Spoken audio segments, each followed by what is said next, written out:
I feel like if you have those accolades, that means you're supposed to have that weight on your shoulders, and you're supposed to have that responsibility to go out and get better each and every day, because now they're looking at you as this type of guy, and if you not pay attention to that and not work on your game no more and think you made it, you're not gonna really get nowhere with that.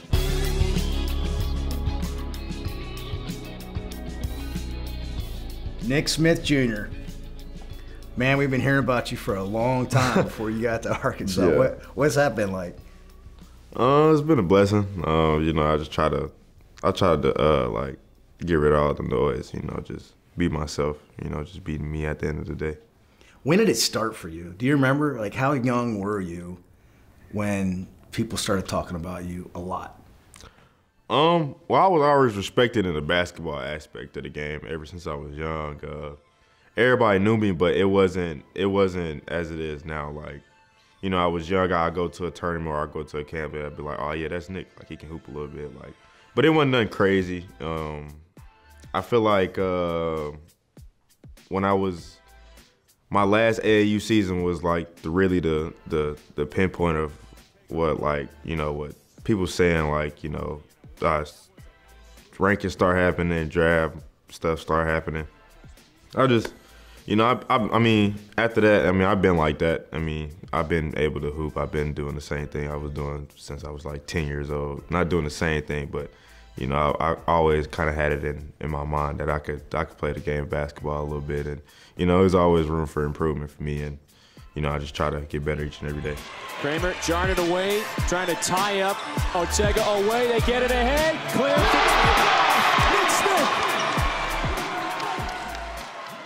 Where'd that love for basketball come from?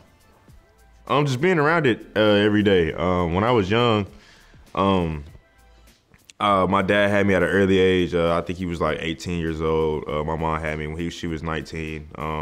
Just going through stuff, when we was young, they was young, trying to figure out some stuff. And, my dad was going to college and my mom had went with him. And, I just remember, I was just in an apartment, one of them little college apartments, just running around. I had one of them little Fisher Price goals, I was just hooping. My dad probably just dunking on me all the time. And, he took me around. I was going to the locker room and with D1 players, and when I was like 4 years old, just living life really. That was probably one of the best moments of my life. Just chilling, just hanging with the players, and I still have a relationship with those guys today. And basically just getting beat up around the game of basketball is really where I got the love from.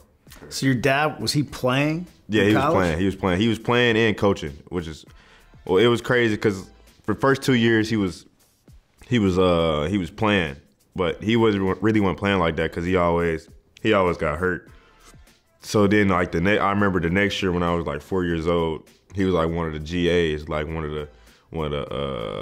the coaches, just chilling and trying to figure out what he was gonna do with his life. And my mom was still in school and trying to figure some stuff out. And I was going from place to place, trying to, just going to a daycare, just just living a regular 4-year-old life, just basically just chilling, really. But always had a ball and. Yeah, I was always active. One thing they made me always do, like they always like.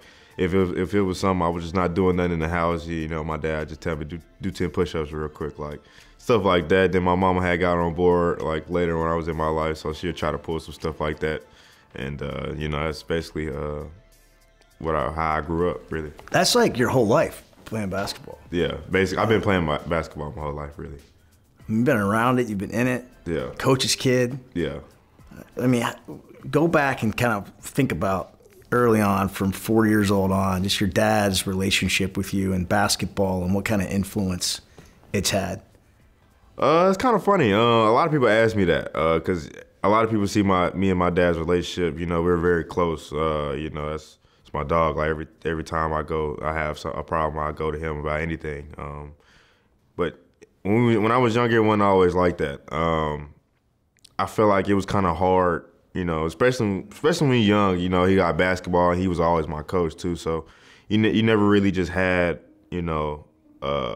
father and son. Like it was always consistent. Like it was either discipline or like, you know, basketball. And I was just going through like a learning experience like throughout my life where it helped me today. I could see like where it helped me at. But, you know, back then it really wasn't like, I didn't really get along with my dad. I'm just keep it like that. But, you know, now like as we get older and he start to, you know, have like a little older approach to me, you know what I'm saying? And, you know, letting me go through experiences on my own and letting me, you know, be who I am, man. And it kind of shaped out. A lot of people say I act like my dad too, though. So that's probably why, how that happened. But, you know, it's kind of weird though, because, you know, it's just looking at it now, you know, it's my guy. That's a real thing, man. Yeah. Like, kids don't want to listen to their dad.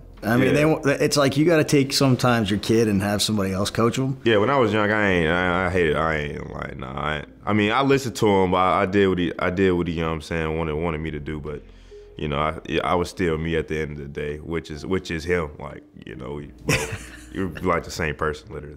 It's weird. Like, you want to prove to your dad that you can do that. Yeah, so you need yeah. somebody else to teach you and show you, so he already knows you know. Yeah. But if he told you, then you ain't really proving it. It's like you're just doing what he said. Yeah. I mean, it's something like, I'll give you an example. Like, me and my dad are always arguing. You know, it's like we still argue to this day, but it's just funny now because it's just like, now I see where he coming from, he see where I'm coming from, and we're just throwing under the bargain. Like, if you see me and him, like if he's just sitting right here next to you and he say something, I'll be like, no, that's not true. Like, we would be going at it for like 10 minutes and then we would just laugh about it and just go about our day, just talking about something else. But, you know, that's my dog, bro. Like, I really do that. Like, yeah. Man, that's awesome to have that relationship with your dad as an adult. Yeah. So in the basketball, like when you're growing up in the game, who are some people, what influenced you? How'd you get better? How'd you want to get better? How'd you start taking off? Like I said, my dad. My dad really just brought me around, you know, the game of basketball. My trainer ever since I was like 10 years old, Deshaun, well, my dad was my trainer, but, you know, if I needed a new look or, you know what I'm saying, just a new feel for, you know, what I was doing at the time. And Deshaun McClure, you know, he still comes up here to this day. I still have a relationship with him. That's like one of my first cousins. You know, I've been training with him ever since I was 9 years old at the Jacksonville Boys and Girls Club, just getting it in. You know, he played at college. He played at UCA. He went to Jacksonville High School. He's very familiar with the game. He played in the G League for a minute. He went overseas and played, and you know, it was fun. You know, just seeing how I came up. You know, how the game of basketball was brought up to me. You know, and now how I see, like, you know, the game I'm brought up to. You know, what I'm doing on the court now is very, very fun to watch, because, you know, when I'm in the game, I'm not really thinking too much of it. You know what I'm saying? It's just something, you know, I just know how to do, and you know, it's just fun to see. Was there a player that you had a sort of role model growing up, or you wanted to emulate your game after, or were you mixing it and matching? Yeah, my trainer Sean. You know, I always, you know, he wore number 3 in college. You know, I always wanted to wear number 3. I always had number 3 on. My dad wore 14. I wore 14 my last year in high school. You know what I'm saying? You know, just little stuff like that really means a lot to me. You know, I feel like that's the reason why, like, you know, I play like how I play. That's cool. How about an NBA guy? Any NBA guys that you really kind of would try to? I'm a Bron guy. You know, when I was younger, I'm a Bron guy. But, you know, me growing up to the game, I look at everybody's game now. You know, I feel like the game has changed. You know, Bron is getting older, so obviously I'm not finna set a screen and roll and get a bucket. You know, obviously I'm not finna do that. I'm 6'5", 180, you know what I'm saying? But I look at, you know, Darius Garland, Bradley Beal, Devin Booker, CJ McCollum. I just look at everybody's games that, you know, that I like, and, you know, I just try to model off my game. When did you know you were really good? I feel like I'm not really good yet. I feel like I could really do something with the game of basketball when I was around like 8th grade, 9th grade, for sure. Because I started to feel that, you know, when you was around that age, you know, you see all the rankings and, you know, the social media following, and, you know, you see, you know, people talking about this person, and it was one situation where Arkansas, it was something called Arkansas basketball rankings, which is pretty funny because this is how competitive I am. It was a ranking on there. It had like the overall rankings, like 12th, 11th. I was in like 9th grade. It had 12th, 11th, 10th, 9th. I was like 26 in my state. That made me so mad. Like, I was furious. Like, my room was jacked up. Like, I went to the gym. Like, that day I told my dad, like, we waking up at 6 a.m. every morning and we're going to go work out. And that's when I actually, like, committed myself to the game. I was like, I'm not finna let nobody say what I can do or what this can do. I'm gonna just show you every time I go on the court. Like, that's why the emotion out of my game, you know, I just grew up with that, because I'm just very competitive. Like, I just hate losing like that. So, well, now just seeing how that is, though, with the social media and stuff, I don't really like it. But when it go in the game, though, it's like I turn that mode on for sure. 15 to shoot. Hogs looking over that zone. Council into the corner. Smith is open, and that three is automatic. You're not going to leave this. So it sounds like you grinded in high school. Like, would you say, yeah, like, even though you knew you were headed to big things, actually, did that make you want it more? Around that time, I didn't really know, because it was. I mean, by that time, you know, I was still focused on the next year of high school, and then next year of high school, and next year of high school. I didn't really start thinking about college until I got recruited.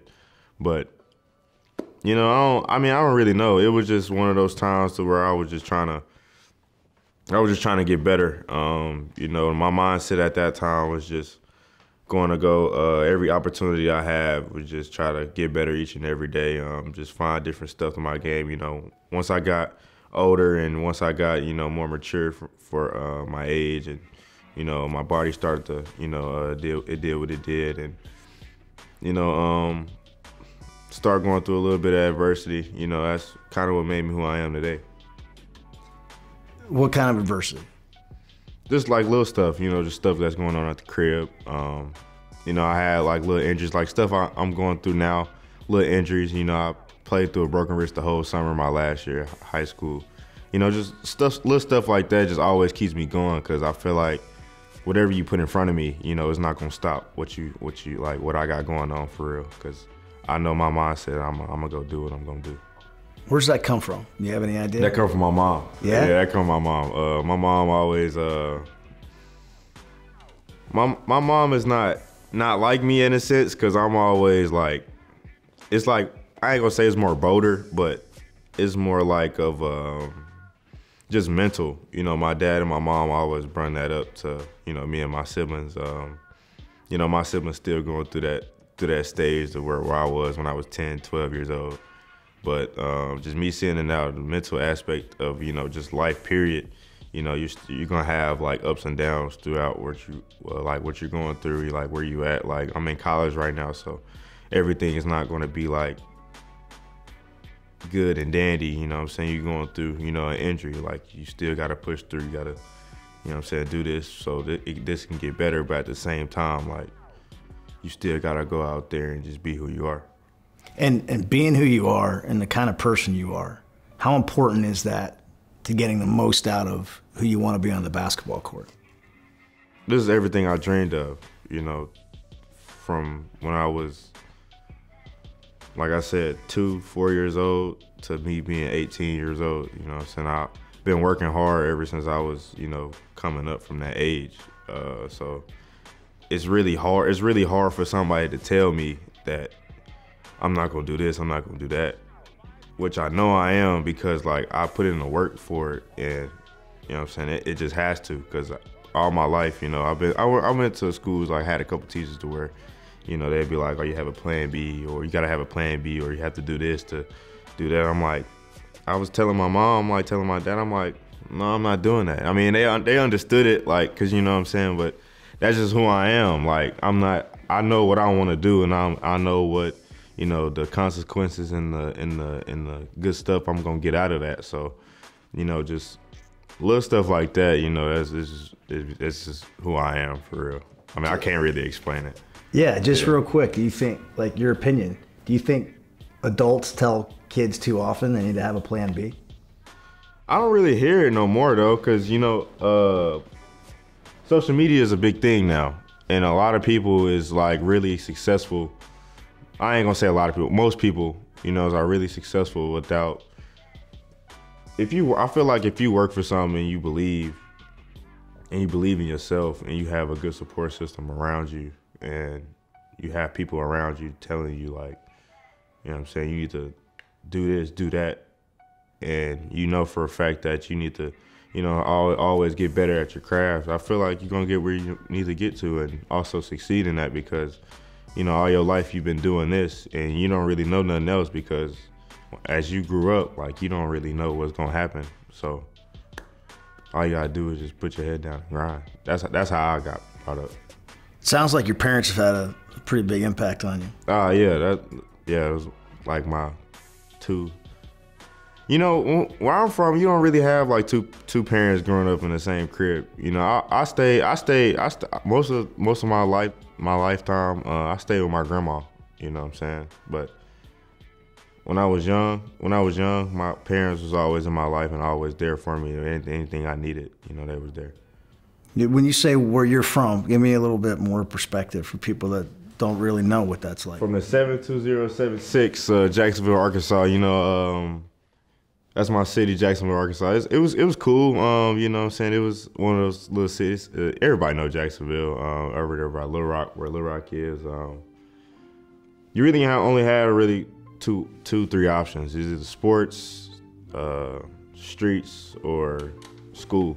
You know, that's the only thing you really had. A lot of kids see us as of, you know what I'm saying, me, Devontae Davis, and other guys, you know, Tyree Appleby that's at Wake Forest, see hope. And I feel like, you know, we giving hope to that city. And hopefully when I get older and I can go back, you know what I'm saying, and have my story to tell. Like, you can come from this and not go anywhere and still have the same opportunity I have, he have, or, you know what I'm saying, Devontae and Tyree have. Like, you still have that opportunity. All you have to do is just have the right people around you and have the right mindset. You know, you're gonna make mistakes, you know what I'm saying, but that just comes with life, and I feel like you can work from that and be a better person and a better player or whatever you're trying to do. There's Nick the other way with the dunk, one-handed slam. You put up great numbers in high school. Everybody knows about your high school career. Consensus top 3 player in the country by all the major recruiting services. McDonald's All-American, Jordan Brand Classic Game, USA Today National High School Player of the Year. I mean, you're the highest rated player to sign at Arkansas since. It's kind of funny. I ain't even. Corliss. Yeah, it's kind of weird you saying all them accolades. I don't really pay attention to accolades for real. I just think of it as something I really just earned, just something like that. Yeah, well, yeah, you did. Yeah, so I mean, it's kind of weird because you being that is kind of like, yeah. Yeah, I was gonna say, man, like what's cool to me about you is you don't give that vibe off. Like you don't act like I'm all that. Because I feel like I'm not. Like I haven't did. I really. One thing my dad he always tell me like, you haven't did anything yet. You know what I'm saying? Because you know, McDonald's All-American, it was 75 people. It's like 75 people in the McDonald's that haven't really did nothing yet in the NBA. You know what I'm saying? And I take that to heart because I feel like if you have those accolades, that means you're supposed to have that weight on your shoulders, and you're supposed to have that responsibility to you know, go out and get better each and every day, because now they're looking at you as this type of guy, and if you not pay attention to that and not work on your game no more and think you made it, I mean, you're not gonna really get nowhere with that. So you can only get so far with those accolades, because you know when you get older, you know that stuff really don't really matter. That's what I feel like, unless like you got really got something going on with your life.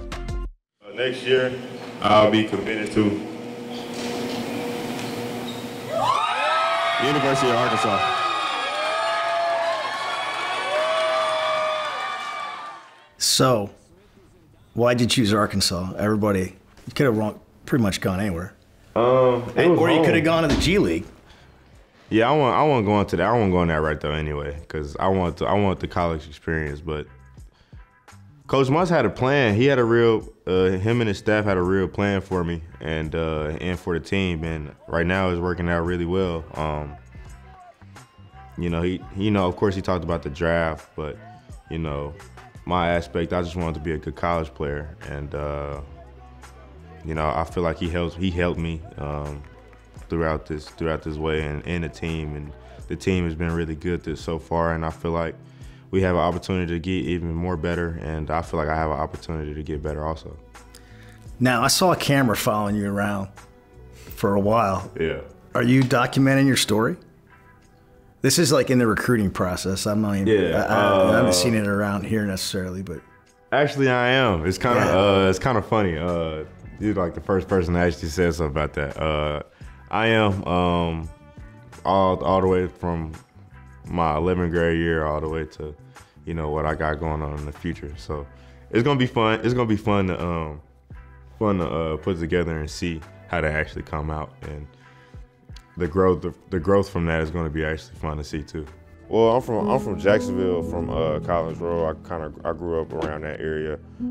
Basically, just growing up, always being, you know, one of the smallest guys, growing up in a neighborhood. You know, playing against bigger guys. You know, kind of held me to this day. You know, it was also fun, especially just knowing, like, you know what I'm saying, like, we were just out there just having fun every day, you know, just going outside, just chilling. And, you know, I still have relationships with those guys today. And, you know, I mean, it was fun growing up around there, especially playing the Jacksonville Boys and Girls Club every day when I was growing up. So, you know, it was a fun experience for sure. Where'd that come from? Where did the idea come from? I think it's really smart. I mean, in today's world, it's different. I mean, Kevin Durant's got his own production company. Mm-hmm. LeBron, his own Steph, their own production companies. Chris Paul, I mean, you go on and on. Mm-hmm. Where did that come from for you to just sort of have that awareness? Comes from relationships. You know, actually, my camera guy is actually a really good friend of mine.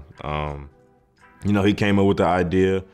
And came up with, you know, he does all my stuff. You know, he takes pictures, record my workouts. You know, we got a lot of unreleased film, which is crazy. Like my whole life, me from waking up, going to the gym to going to sleep. Like it's crazy how much film we got, and which when that film comes out, you know, eventually, it's gonna be weird because, you know, I remember I used to have like a lot of hair. Then I remember I cut my hair. It's gonna be fun. It's gonna be fun to watch for sure. That's cool, man. That's great. That's like the newer home movie version of when I was a kid, which was a long time ago. You have to get that stuff dubbed to like something else now that you can actually watch. Yeah, it's gonna be a long movie. For sure. It's gonna be a long movie. He still comes up here and records a little bit. So you're on a recruiting visit.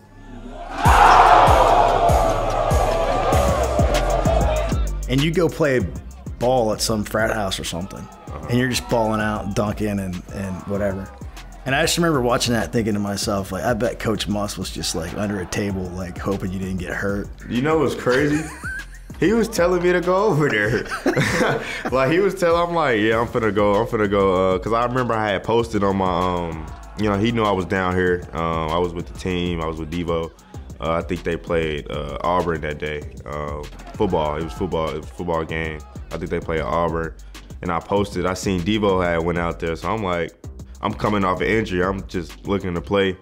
I'm like, why not? Let me go play, you know what I'm saying? And I posted it, I was saying pull up to SAE, you know, I contacted who I needed to contact, and we made it happen. It was fun, it actually went viral. I didn't know it was gonna go that viral. It's still pinned on my Twitter. Also, it got like 500K views on my Twitter. It's crazy. Yeah, it was cool. Yeah. So you get to Arkansas, like now you're here. Mm-hmm. Season starts, and where's Nick Smith Jr.? Everybody's waiting for, and you're hurt. Mm-hmm. Another moment of adversity. For sure. Not probably what you had in mind. That's not how you had the script, right? You know, I feel like when you write a book, it's not gonna always come out as, you know, the story you want. It's just something I had to, you know, I've been through my whole life. You know, I mean, I'm not new to it. It's coming. I'm new to the injury, but I'm not new to, you know, coming back from, you know, injury and playing. But you know, it's just one of those things where it's just life. It just happens. Like you said, adversity. I just got to come back from it and, you know, see what happens. And I feel like my mindset was ready for that moment. And I feel like, you know, God has His ways, and He has a plan for me. And you know, all I have to do is just keep going and keep grinding, and you know, just trying to help my team win. And I'm like, that's Nick. Yeah. And then the announcers start talking about it. Now it's like becoming a thing. Yeah. And I'm like, you know, for somebody that had all the accolades you had coming in, I mean, just to be about the team when you're not actually getting to play. I mean, where did that come from, or is that just easy for you? Or that's just who I am. You know, I just want to win, if I'm on the court or not. You know, the Maui Invitational was one of those moments to where, like, that's probably gonna be my last opportunity to play in Maui.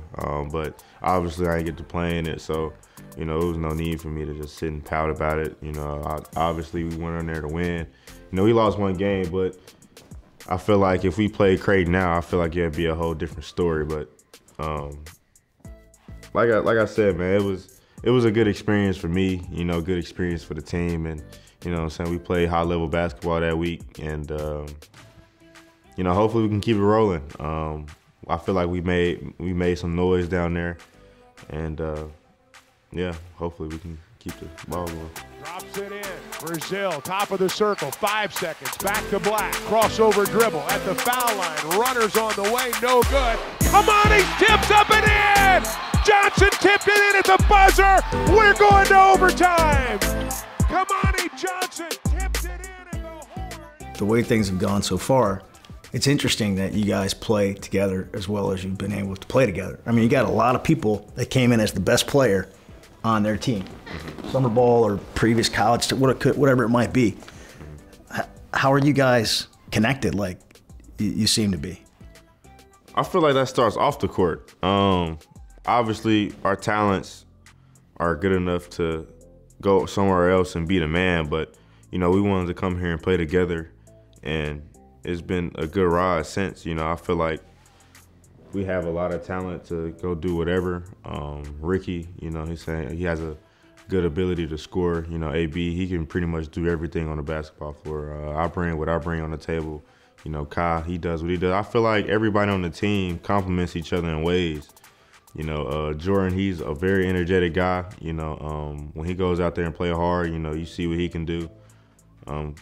That just all starts with, you know, off the court chemistry and, you know, the coaching staff believing in us just to go out there and play the game. You know, he don't really do too much. He don't really run a lot of sets. You know, we run sets, but you know, he lets us go out there and be who he is. And you know, obviously he gonna teach us the game. But you know, I feel like, you know what I'm saying, he really the reason why, like, you know what I'm saying, we really play like that, honestly. How would you describe your game?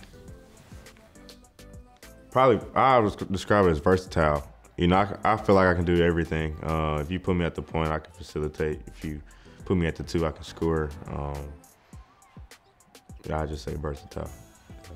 Yeah, so when you're done playing basketball at Arkansas, how do you hope that fans will remember what they saw or what they thought about you? I'll say a very energetic guy, dude that loves the game, loves to win, loves the state, loves the fans, always for the team, down-to-earth guy, always willing to communicate with the fans, always willing to do anything for the team, and just be a good guy. You know, obviously when I'm done playing here, you know, however long that may be, you know what I'm saying, I'm obviously gonna come back, you know, give back to the community, and I'm always show my face around here, because you only get this opportunity, you know, however many times you get it, and that's gonna be that. And I feel like me being here, this is always going to be my school and always going to be, you know, who I am as a player.